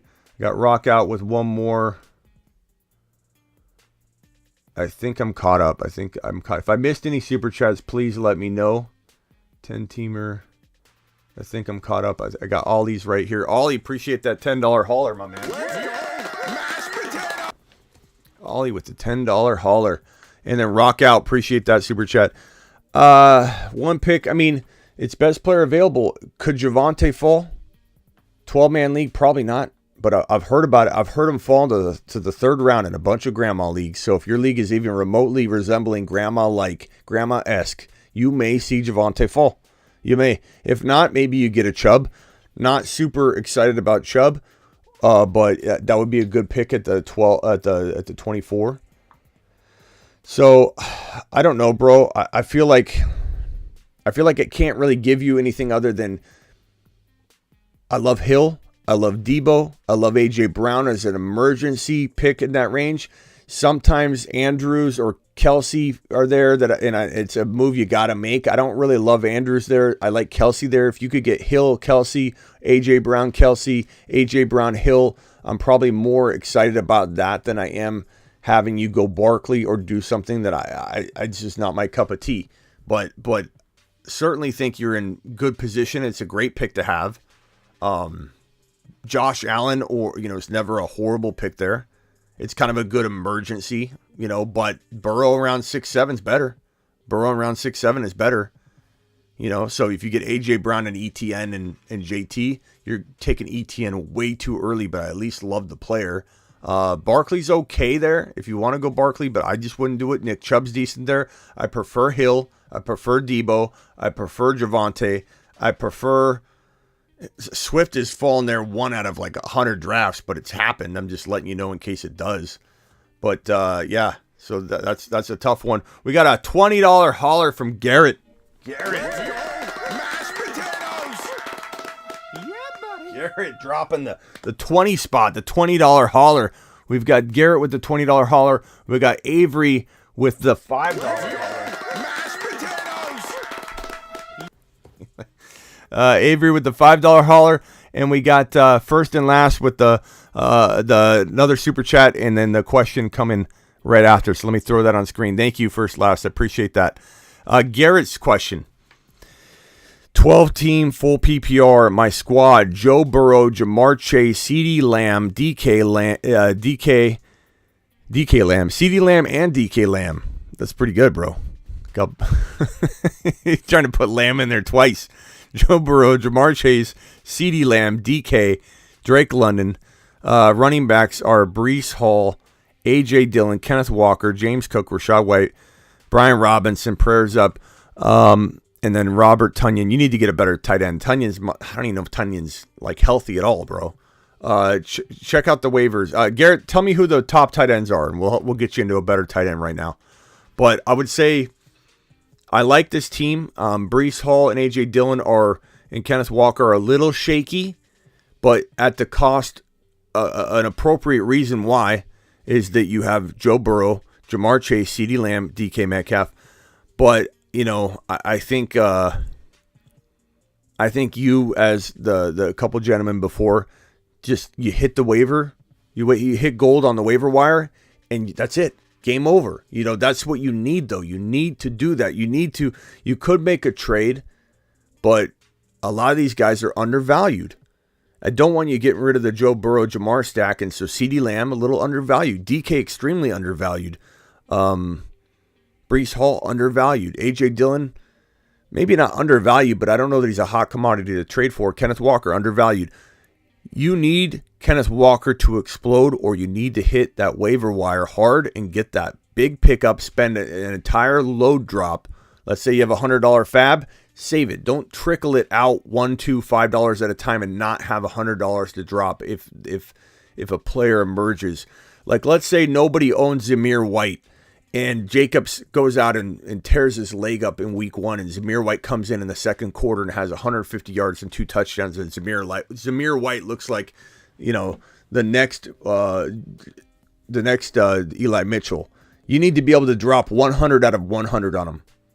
And I'm going to tell you to, if that scenario is the scenario we're looking at. If you do that, Garrett, then you're in it to win it. You've got enough pieces here, but you do need to land that waiver wire guy. Lamar, Dalvin, Kamara, Pittman, Waddle, Pitts, Michael Thomas, A-Rob, Hunt, Damian Harris, Bateman, Penny, Gordon, Rondell. 10-teamer, Lamar, Dalvin, Kamara, Pittman, Waddle, Pitts. It's a good team. It's a good team. I mean, Michael Thomas, you kind of are relying on Michael Thomas and Kamara to bring it. And if they do, you're good. Make sure you back up. I don't see Alexander Madison on here. You can't draft Dalvin without Alexander Madison. You got to do that. But I love Pitts. I love Michael Thomas and Kamara deliver, and Dalvin stays healthy. you've definitely got a shot. Like everybody, stay on waivers, make sure you safeguard yourself the best you can, and go get Madison. But that's a nice B plus to close to A minus maybe type team. If you're in the top 5, I would say. I don't know if you're one. I would imagine there are teams that are right around as good as you. Ollie with the super chat, football junkie with the super chat. Ollie's $10 hauler says B Hall or Pollard week 1. Probably have to wait and see on that one. If I had to guess right now, I'd say probably Breece Hall. But Ollie, let's take this into the 11th hour, because they're both kind of in a role that's confusing and a little bit muddy. Football Junkie says, I have Lance, Swift, J.K. Dobbins, Chase, Pittman, Metcalf, Goddard, St. Brown. On my bench, I have to drop him. I have on bench, drop him for one of these Green Bay wide receivers, Watkins or Dobbs. Get Dobbs. Dobbs is the guy. But who are you dropping?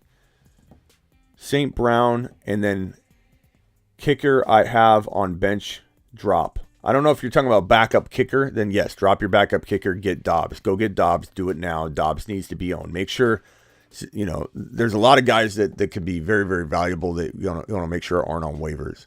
Zamir White's kind of one of them, but it depends on your league size. I really like Zamir White. Zamir White has a little bit of a potential of being the top pickup of the year coming out of week 1. He just does.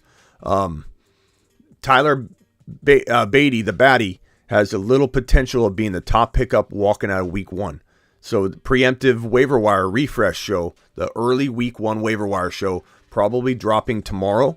We'll talk about Tyler Beatty, talk about Zamir White, to try and preemptively get you in a position where you're not forcing to scramble to try and add these guys. You can already get them on your roster. Not every roster can afford to own them.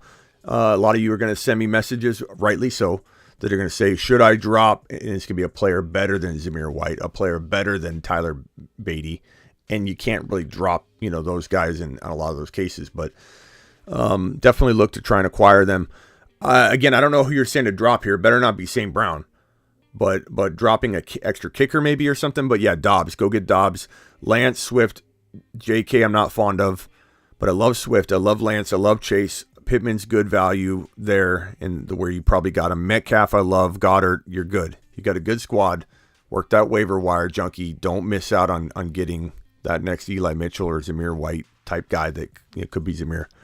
My wide receiver, CD, Mike Williams, Higgins, Taylor Javonte. I had to get late tight end Kmet. Kmet's not bad, but he's not bad. I don't hate Kmet. I'm drafting guys a little higher ranked than that typically, but it's not a horrible tight end. I'm amazed in a 10-teamer that was the best you could get, though, because, you basically had to have let people draft backup tight ends before you went after one, because he's kind of like borderline 10.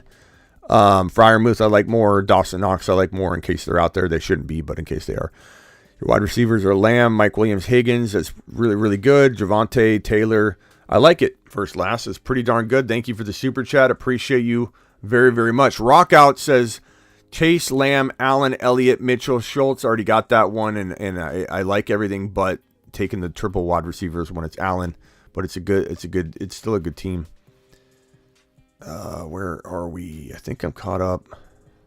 Pick 1.5, 12-man PPR, thinking of best running back available or JJ League in a heavy running back. This is from, what is the name? I don't know how to say that name. We'll call you, Casillo? Appreciate you, good buddy. Pick 1.5, leaning in a 12-man league, PPR, thinking of best running back available or JJ. Yeah, if the running back heavy, I don't mind you going with Eckler there. I don't mind Eckler there at all. Avery with a super chat. Did I get to this one? 10-team, Dalvin, Kamara. I think I did get to that one, yes. Thank you, Avery, again.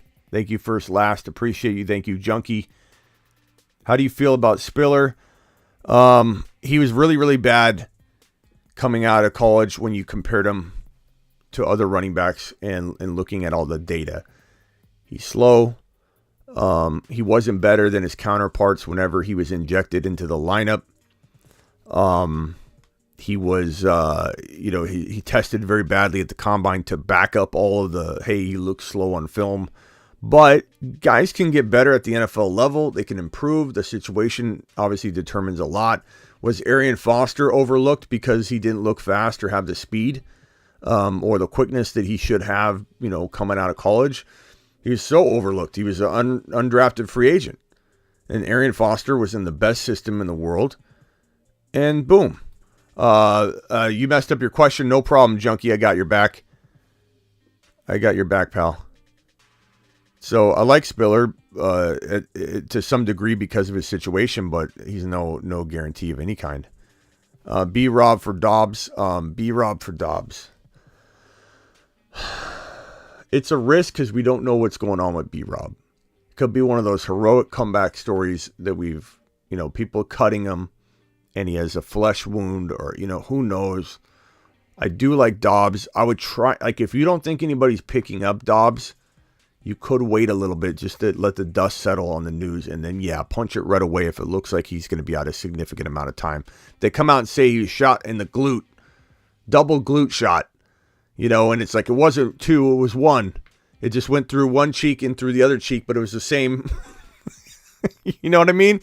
Like, we could joke about it because he's okay, but I'm just saying if it went through one cheek, through that cheek, exit wound, into the other cheek and out, and he had a one-shot double cheek penetration on the glute, then it's like, hey, this guy could play week 1, just pat him up, send him out there, so we don't really know. I would definitely say wait and then have your finger over the button and hit go if you need to get Dobbs at the last second, but I definitely would wait. Brandon said, Brandon Johnson said what? There's no question here, Brandon. Let me look for it. Oh, here it is. Thank you, Brandon. I saw your super chat, but I couldn't find the question. Thank you for the $5 holler. The $5 holler. Let's go, mashed potatoes. Appreciate you. Thank you, Dan. Appreciate you, Dan. Okay, so this one here. I think I'm caught up on the supers. I got them on screen. 12-teamer. Herbert, Saquon, Mike Evans, Devontae Adams, Pat Freiermuth, Hollywood Brown, Michael Thomas, Justin Tucker, Dolphins, benches, Derek Carr, Cordero Patterson, Devontae Smith. Yeah, you can maybe put, that's a good point. Sickness said you can maybe put him on IR. Although I've been waiting forever on a bunch of players to go on IR. Like Zach Wilson's not on IR, or, like in leagues, it's hard to know. You got to be put on the PUP list and such to even qualify for it. So sometimes it's hard. Herbert, Saquon, Mike Evans, Devontae Adams. So Herbert, Saquon, Mike Evans, Devontae Adams, Freiermuth, Hollywood, Michael Thomas, Justin Tucker. It's a good team. I like that squad. Brandon. I don't really know what to advise you to do, and I don't know if you're asking for me to come up with an idea.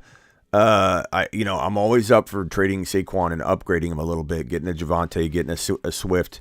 So, using a player like Devontae Smith or, maybe even Hollywood Brown if it bumps him up a little. Like I would toy around with that idea.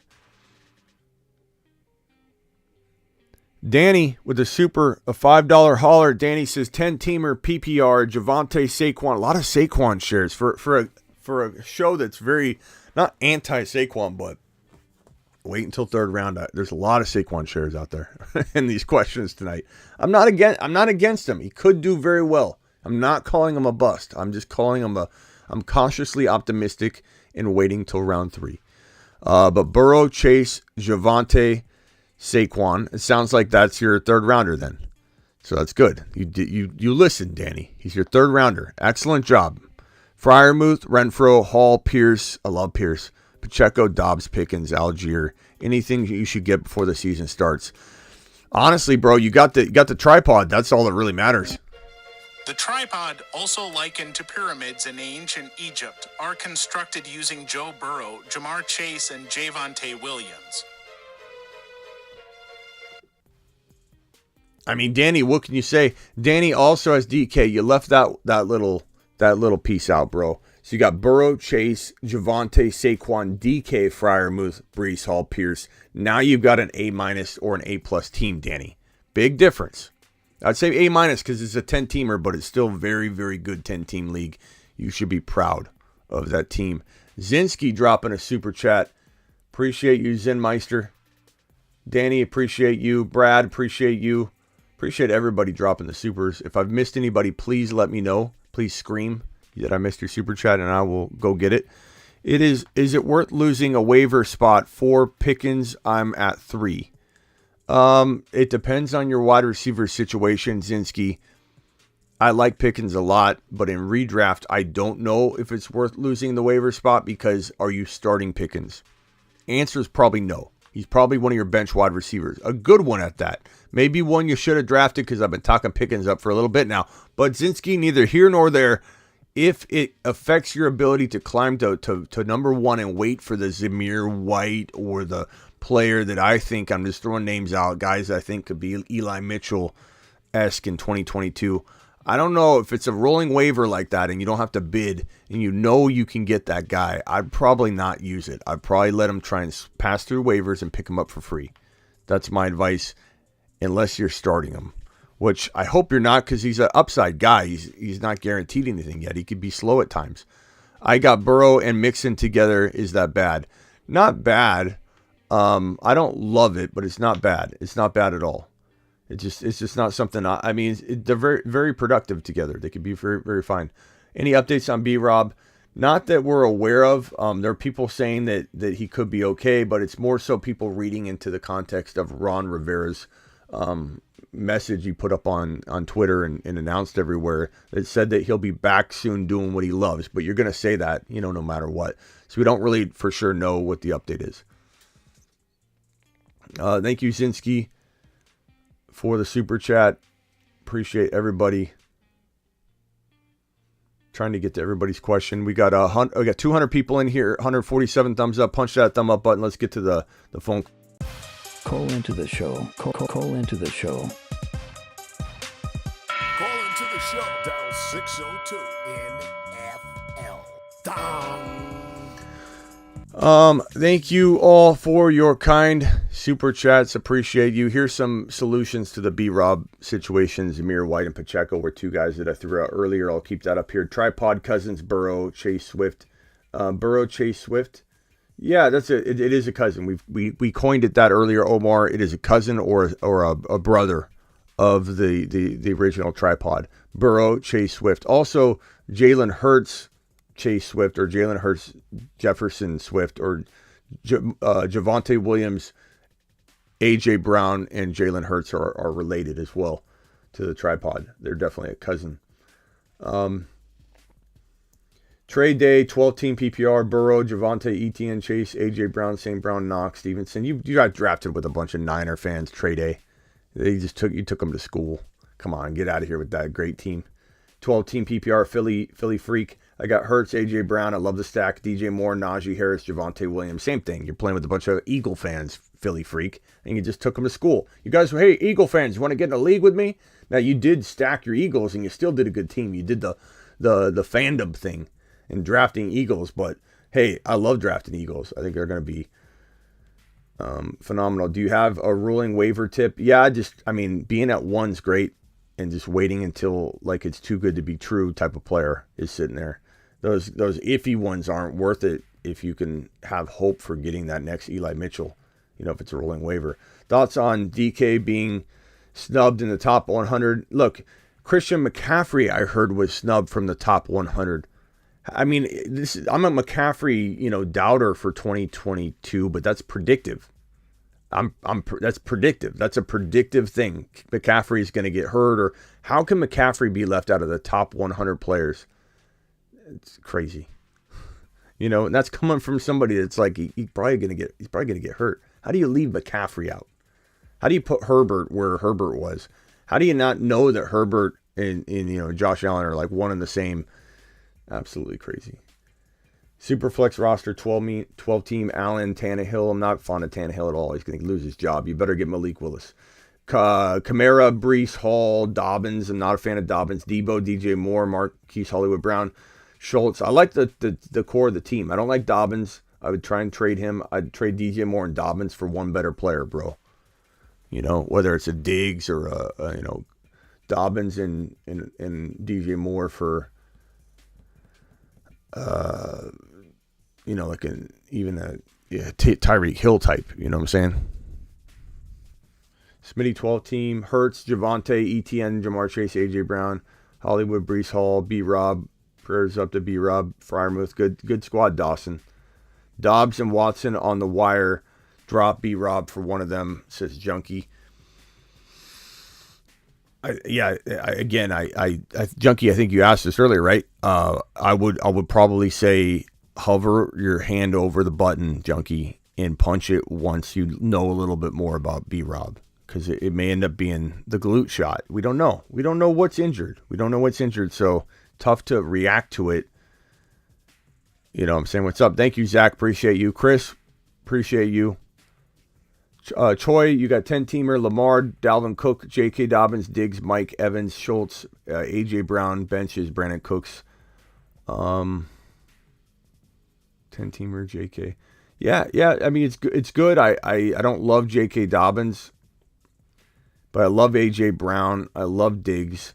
You got Mike Evans. It's a monster trio wide receiver crew. You got Schultz. You got Dalvin Cook and Lamar. You're fine. I would try and trade J.K. and like Damian Harris or J.K. and Ayuk and try and somehow get into an ETN or, Brees Hall or something like that, bro. That's just what I would do. That's the way I would roll. Gentlemen, 10-teamer PPR. I have Murray, Eckler, Javonte, Mike Williams, Gabe Davis, Kelsey. Excellent job. Maybe Gabe Davis and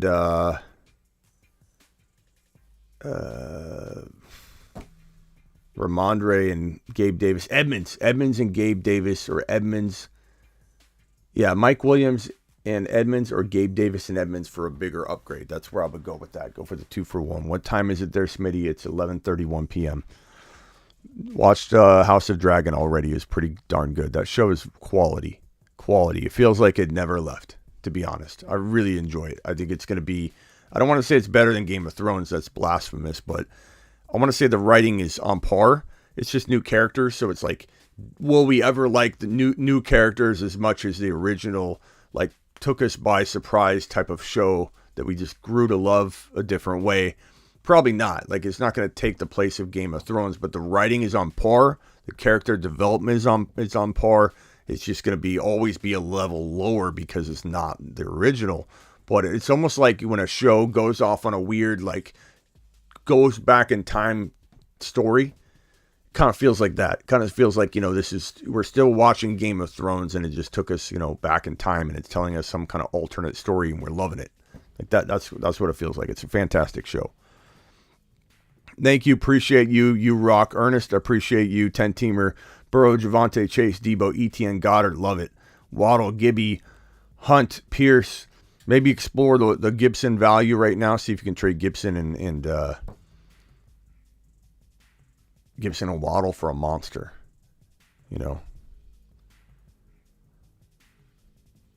Irv Smith and Njoku. Irv Smith.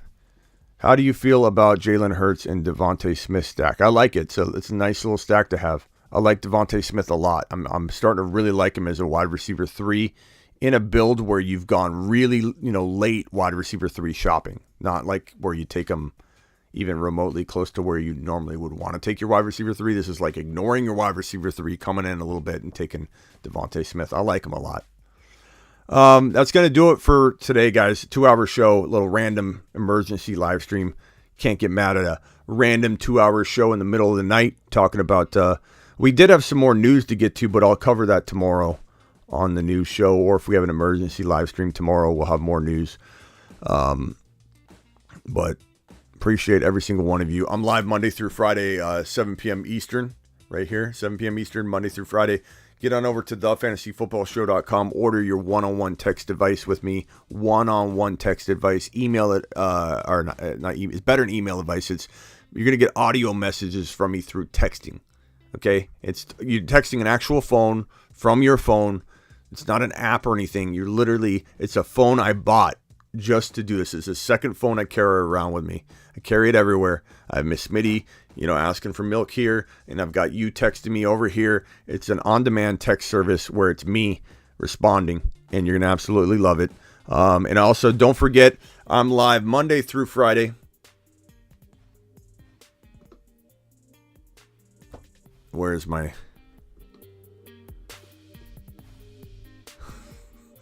graphic? Well, that's gone. Monday through Friday or whenever news breaks. Where is this? Let me see if I can get it back. Whatever. All my social handles, thefantasyfootballshow.com. I'll see you all tomorrow. I'll be live at 7 p.m. Eastern, per usual, or unless news breaks, I'll be live earlier. Peace out. Don't forget to subscribe if you're new. Don't forget to subscribe if you're new. And if you are new, welcome home. Appreciate every single one of you. Dan, I'll see you later. Omar, appreciate you. CEH or Stevenson. Give me, if I had Pacheco, I'd take the duo. But, maybe Stevenson's got a little bit more upside. It's pretty close. I kind of want to root for Clyde, though. But I don't know how much of that's me just, biasly wanting him to. I'll admit there's a little bias there. A little bias. Gallo, appreciate you. Subscribe if you're new, Gallo. Appreciate you, man. Matt, later. Blackbeard, appreciate you, my man.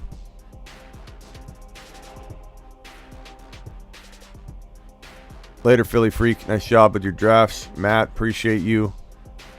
I'm out of here.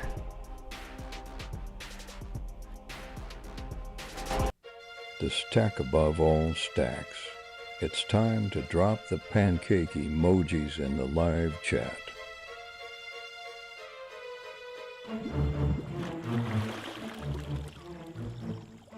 You are offer sex. You are made offer sex.